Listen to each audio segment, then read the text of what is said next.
parole system is broken in more ways than I can describe. So on the one hand, you have certain areas that don't have parole boards constituted.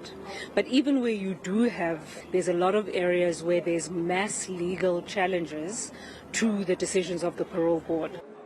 A worrying state of affairs, with victims often left carrying the pain.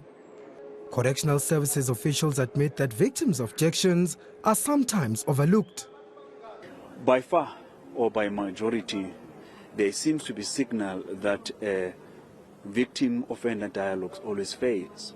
Or in other words, victims are not properly represented in the parole board's hearing or in sittings or even their views being heard. If their views are being heard, I don't think much cognizance is being made. Adding to the crisis, a shortage of skilled professionals like psychologists and criminologists on parole boards and high-risk offenders often slipping through the cracks. Last year, 209 parolees were rearrested for murder and 330 for rape. There was no deliberate, specific provision made that in each and every parole board you should have, these specialists, the criminologists, the psychologists, to participate in the process. It will help us to minimize the risk of reoffending. Delegates now want a dedicated act to tackle these failings head-on.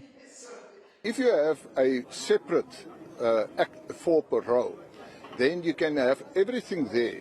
But now you have to refer to different acts if you want to see that people are going on parole, what the criteria is for that. Mostly of them, of course, is part of the Correctional Services Act.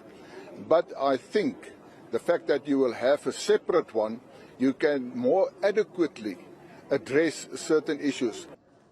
For now, Correctional Services says it's tightening parole conditions to ensure offenders are properly vetted before release. Manqoba Mchunu, eNCA, Pretoria.